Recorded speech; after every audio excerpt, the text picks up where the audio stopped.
ఒక్క నిమిషం వెయిట్ చేయ, మన అనుబంధం దింపేస్తాను. ఏరా నీ లవ్ విషయం అమ్మాయితో చెప్పావా? ఏం చెప్పమంటావు, ఆ అమ్మాయి నుండి సిగ్నల్ వస్తున్నట్టే ఉంది, డౌట్ గాను ఉంది. డౌట్ ఎందుకురా, వెళ్ళి క్లియర్ చేసుకో. ఆ పిల్ల రెండు పీకిందనుకో ఈ అపార్ట్మెంట్స్ లో వాళ్ళందరికీ తెలిసిన పరుగు పోదు. ఇప్పుడు మాత్రం నీ పరువు పోలేదనుకున్నావంటరా? సీపుగా ఉందా నీకు? అపార్ట్మెంట్స్ లో అమ్మాయి బీటేస్తావరా? బీటేస్తావరా? నువ్వెంత నీకు ఏంటంతరా? నీ ముఖం ఎప్పుడైనా అర్థంలో చూసారా నువ్వు? అతను ఎందుకు కొడుతున్నారు? కొడతావేంటి? చంపేయాలండి. ఈడు మీకు బీట్ కొడుతున్నాడు తెలుసా? ఇందాక నుంచి మిమ్మల్ని చూసి సోలు కచ్చేస్తున్నాడు. వాడు బీటు కొడితే మధ్యలో మీకెందుకు? నాకెందుకా? వాడు బీటు కొట్టాలని రోజు నేను అక్కడ కూర్చుంటున్నాను. ఈ జిడ్డు మొహం గాడు ఐ లవ్ యూ చెప్తాడనే వెయిట్ చేస్తున్నాను. ఇక లాభం లేదు, నేనే చెప్తాను ఐ లవ్ యూ రా. ఎలా ఉందరా మన డైరెక్షన్? సూపర్. మన స్క్రిప్ట్ రాస్తే తిరిగి ఉండదా? ఏంటి ఇది మీ ఇద్దరి ప్లానా? అయ్యా నేను మరీ నీకు యూజ్ అంత రోగాల్లో కాంతనా? పని అయిపోయిన తర్వాత పారిపోతావేంట్రా? సారీ, ఇదిగా నేను ఈ ఫీజు. థ్యాంక్స్. ఇదిగో మన అనుబంధం తెగిపోతున్నందుకు బాధపడుతున్నావా బాబాయ్? ఇంకో 1000 అనుబంధం పెంచేసుకుందాం. ఈ జన్మలో నీకు మళ్ళీ అప్పేమని రాయి. ఇదేం బతకండి? ఈ బతికే బ్రహ్మాండంగా ఉంది. ఎందుకే నువ్వెవరో ఆర్టిస్ట్ వా? ఎలక్ట్రీషియన్. ఇదిగో బిల్లు. నువ్వు బిల్లు ఇవ్వాల్సింది నాకు కాదు, లవర్ బాయ్. ఆడవడా?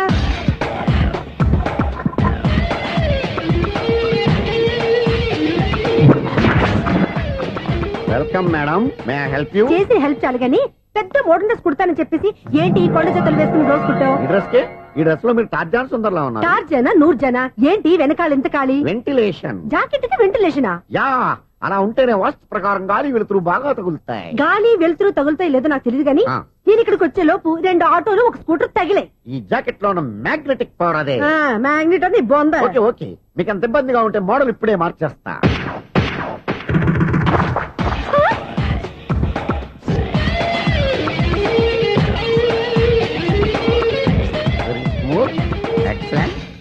ఇప్పుడు వెనక్కి తిరిగి నా కళ్ళతో చూసుకోండి. నీ కళ్ళెందుకు, నా కళ్ళేవా? ఎంత చేంజ్ వద్దు, నోట్లో ఇవ్వండి. షూర్ షూర్, నీ చేతుల్లో చాలా పనితనం ఉంది. చేతుల్లోనే కాదు ఒళ్ళంతా పనితనమే. ఇదిగో ఈ 100 తీసుకో, ఇక మీద ఎప్పుడు నా బ్లౌజులు ఇలాగే కుట్టాను. ఓకే? యా, చూసావా మన టాలెంట్? వచ్చిన ఆడవాళ్ళందరినీ ఇలా మూడేసి అలా పడగొట్టేస్తున్నావు. నీ సూదికి ఇంక తిరగలేదా? కరెంట్ బిల్ అండి. కట్టేసి. నేనెందుకు కడతానండి, నేను ఎలక్ట్రీషియన్ ని, బిల్లు ఇవ్వడానికి వచ్చాను. అనుకున్నానులే, కరెంట్ తీగ మీద కాకిలాగా నల్లగా మాడిపోయింటే ఎలక్ట్రీషియన్ అనుకున్నా. ఇలాగే సార్, వినాయక చవితి కదా, కొంచెం ఏదన్నా చేతులు పెడితే బాగుంటుందేమో ఆలోచించండి. చేతిలో ఏమన్నా పెడితే ఏం బాగుంటుంది కానీ ఇదిగో ఇది పెడతాను, తీసుకో. లంచం తీసుకోవటం మహానేరం. చెప్పడానికి నువ్వాడరా? అపరిచితుడు. మీ 100 మీరు ఉంచుకోండి, చూడటానికి తీసుకున్నాను అంతే. బాయ్. లంచం ఇవ్వడం కూడా నేరమే. ఇలాగే రాక్కు దబ్బడం నేరం కాదన్నమాట. ఈసారి చూడండి మేడం, ఇది కూడా చూడండి మేడం. స్వప్న, ఇది ఎలా ఉంది? నీకు సారీ బాగుండదా? బాగుండదా బామ్మగారు? ఈ పోచంపల్లి సారీ మీకైతే సూపర్ ఉంటది. ఏంటయ్యా నేను ఎలా కనపడుతున్నాను? ఇది సన్యాసులు కట్టుకునే చీర. లేటెస్ట్ గా ఏదైనా షిఫాన్ చీర చూపించు. ఈ చీర చూడండి మేడం. ఈ సారీ ఎంత?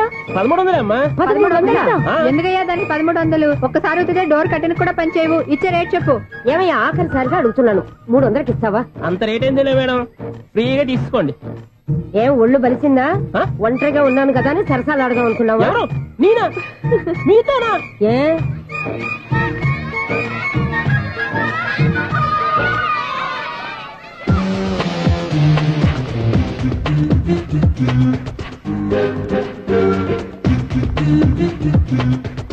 ఈ సారీ చూడండి మేడం. ఈ చీర చూడు, బాగుంది కదా?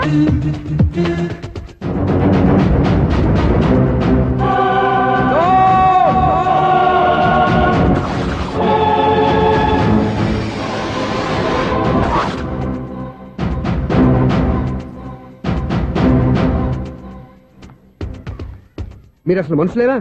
ఇక్కడ ఇంతమంది ఆడవాళ్ళు ఉన్నారు, అక్కడ పసిపిల్లాడు బావిలో పడబోతుంటే ఎవరు పట్టించుకోరా? అయ్యో పిల్లాడు ప్రాణాలు పోతున్నాయని ఎవరు పరిగెత్తరా?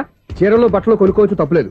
కానీ పిల్లలు ఏం చేస్తున్నారు, ఎక్కడున్నారు అని గమనించాల్సిన అవసరం మీకు లేదా? నేను ఒక్క క్షణం ఆలస్యంగా వచ్చుంటే మీ బట్టలు అతని ప్రాణాలు రక్షించేవా? మీ చీరలు అతని ప్రాణాలు పోసేవా? ఒక నిండు 100 ఏళ్లు బతకాల్సిన ఓ పసివాడి నిండు ప్రాణాలు ఒక నిండు బావిలో పడి. ఏమైంది అంకుల్?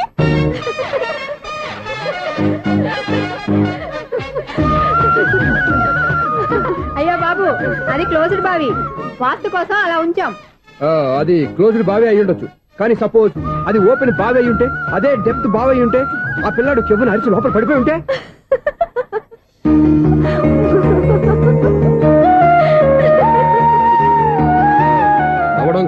అందరూ ఆలోచించాలి. నవ్వడానికి 1 నిమిషం చాలు, ఏడవడానికి 1/2 నిమిషం కూడా పడదు. ఆ ఏడుపు ఎన్ని యుగాలు వెంటాడుతుందో మీకేం తెలుసు? Fantastic dialogue. ఈ డైలాగ్ నేను సినిమాల్లో పెట్టుకోవచ్చా? తమరెవరు? ఇన్సల్ట్. నేనెవరో తెలీదా? The famous film director Sunil Leela Bansali. Bansali Bansali Sunil Leela బన్సాలా? ఆ పేరు ఇప్పుడు లేదే. ఏదైనా డైరెక్ట్ చేసేస్తేగా తెలియటానికి. నేను చెప్పేది ఫ్యూచర్ లో ఫేమస్ డైరెక్టర్. బొందలే. మీరు ఏం మాట్లాడుతున్నారో అందరికీ అర్థమయ్యేలాగా పెద్దగా మాట్లాడుకోండి. మీరెవరు సార్? ఎవరో పెద్దగా రిపీట్ చేయి. మీరెవరు సార్? ఇప్పుడు అర్థమైంది నేనెవరా. ఆ మాట నేను నిన్నడగాలి. సార్, నాకు యూబీ గ్రూప్ ఆఫ్ కంపెనీలో అసిస్టెంట్ మేనేజర్ గా జాబ్ వచ్చింది. ఉండటానికి 1 ఫ్లాట్ కావాలి. అర్థమైందా? అద్దెకి ఫ్లాట్ కావాలంట. ఎందుకు వస్తావు? నాకు ఏమైనా చూడనుకున్నావా ఏంటి? ఆ మాట నువ్వే పబ్లిసిటీ ఇవ్వక్కర్లేదు. అచ్చరే, ఇంతకీ నువ్వు బ్యాచులర్ వేరా? అవునండి, నేను బ్యాచులర్నే. బ్యాచులర్స్ కి ఇక్కడ స్థానం లేదు, ప్లాట్లు లేవు. ఫ్లాట్స్ లేకపోవడం ఏంటి? బ్యాచిలర్స్ అంటే అంత చీపా? ఆ మాటకొస్తే మన పాత ప్రధాని బ్యాచర్ కాదా? పక్క రాష్ట్రంలో ముఖ్యమంత్రి బ్యాచర్ కాదా? ప్రెసిడెంట్ బ్యాచర్ కాదా? ఈ ఫ్లాట్స్ లో ఈవిడ బ్యాచర్ కాదా? పెళ్లికి ముందు నువ్వు బ్యాచర్ కాదా? ఆయన ఇప్పటికీ బ్యాచులరే. బాగా చెప్పావు. ఈ బ్యాచులర్ కి నేను ప్లాట్ ఇవ్వను. ఈడిచ్చిందంటే రాఘవేంద్రరావు లాంటి డైరెక్టర్ కి జంజల్ లాంటి రైటర్ దొరకవు. 10 రూమ్ లో ఉంది కానీ లగేజ్ అక్కడ. అక్కడ తీసుకురా. అతని కోసం ఎంత రూమ్ ఖాళీ చేస్తానంటేంటి? వెల్కమ్. ఇదే నా ఫిలిం ఛాంబర్. ఇదేంటిది ఎలా ఉంది? ఇలాగే ఉంటది. నాకు ఏదైనా సరే ఆర్టిస్టిక్ గా ఆర్టిఫిషియల్ గా ఉండాలి. అప్పుడే లైక్ చేస్తాను. నువ్వు శంకరాభరణం శంకర శాస్త్రి గారి గడప తాకితే స్వరాలు పలికినట్టు నువ్వు ఈ ఫ్లాట్ లో ఏం తాకినా నరాలు తెగుతాయి.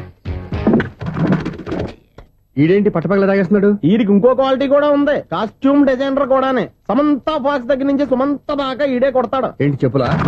కాదు బట్టలు. చూస్తుంటే అలా లేడు. అయినా బట్టలు కుట్టేవాడి రూమ్ లో పెట్టుకోవడం ఏంటి? వాడేవాడు నన్ను పెట్టుకోవడానికి, వాడిని నేను పెట్టుకున్నాను. అంటే ఈ ఫ్లాట్ నీది కదా?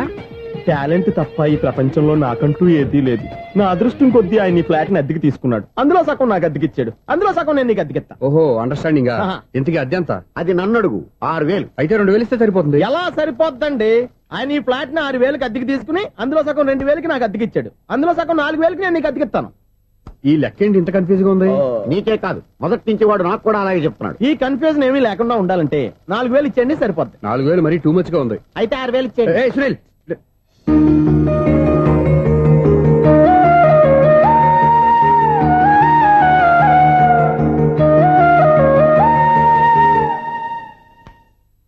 చీకటి పడిందంటే ఊళ్ళో లైట్లు అన్ని వెలిగితే నా కంటిలో లైట్లు ఆరిపోతాయి. నా కర్మ కొద్దీ ఈ వాచ్మెన్ ఉద్యోగం తప్ప వేరే ఏవి దొరకలేదు. రేచీకటి అని చెప్పారనుకో, ఉన్న ఉద్యోగం పోయి బతికే చీకటి అయిపోద్ది. అసలు ఇంతకీ లైట్ వెలుగుతుందా లేదా? అబ్బా, చెయ్యి కాలితే కాలింది, బలుబు వెలుగుతుందని మాత్రం తెలిసింది. అమ్మో, ఈ బలుబు ఉంటే చాలా డేంజర్. ఎవడెళ్తున్నాడో ఎవడొస్తున్నాడో తెలియదు. ఈ బలుబు ఆరిపోతే ఎవరు అని అడగొచ్చు. చిన్నప్పుడు ఎప్పుడో కృష్ణాష్టమి కొట్టాను ఉట్టి, ఇక్కడ ప్రతి రాత్రి కొట్టాల్సి వస్తుంది. జై సూపర్ స్టార్ కృష్ణ. ఏంటి చెడు చప్పుడు లేకుండా లేట్ అయిపోయింది?